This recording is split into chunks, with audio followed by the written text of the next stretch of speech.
Merci d'avoir choisi TV5 Monde. Bienvenue si vous nous rejoignez dans 64 minutes. Le Monde en français, c'est l'heure du rappel des titres. Et d'abord, la crise en Crimée. Avec des nouvelles sanctions en vue contre la Russie, les chefs d'État européens sont réunis en ce moment à Bruxelles. Ils vont allonger la liste des personnalités russes et ukrainiennes pro-russes frappées d'interdiction de visa et de gel de leurs avoirs. Sur le terrain, situation tendue encore ce soir. Des hommes armés viennent de s'emparer d'un navire ukrainien. Peut-être une nouvelle piste pour les enquêteurs. 13 jours après la disparition mystérieuse du Boeing de Malaysia Airlines, l'Australie a repéré deux objets à plus de 2000 km au large de ses côtes, dans le sud de l'océan Indien. Un avion et un navire sont arrivés tout à l'heure dans la zone. Une piste jugée crédible par les autorités de Kuala Lumpur. Charles Blé Goudet, ancien chef de file du mouvement ivoirien des Jeunes Patriotes, va être remis à la Cour pénale internationale qui le recherche pour crimes contre l'humanité. Annonce faite par le ministre ivoirien de la Justice. Ce proche de l'ex-président Laurent Gbagbo est détenu à Abidjan. Et puis une information qui vient de nous parvenir. Nicolas Sarkozy publie une tribune dans le quotidien français Le Figaro à paraître demain. Il écrit à propos des écoutes qui le visent que les principes sacrés de notre République sont foulés aux pieds. Il affirme également n'avoir nul désir de s'impliquer aujourd'hui en politique. Nous sommes ensemble depuis un peu plus de 60 minutes. Vous avez manqué le début de votre grand journal. Voici l'essentiel de 64 minutes.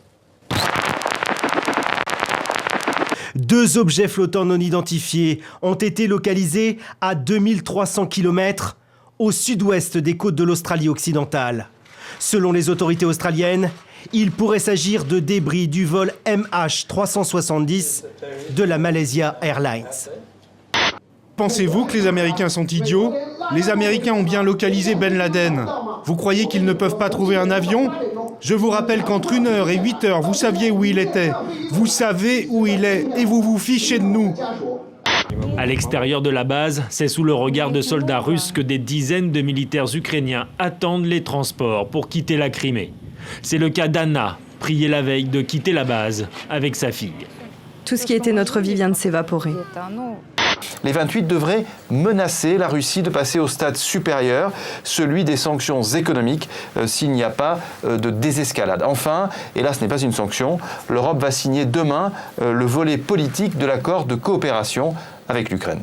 Nous avons déposé plainte contre Charles Touaguira, c'était en novembre 2009, et les faits qui lui sont reprochés concernent la ville de Kibouye, où il aurait commis un certain nombre de crimes relativement importants, soit dans l'hôpital même de Kibouye, soit des massacres concernant le stade.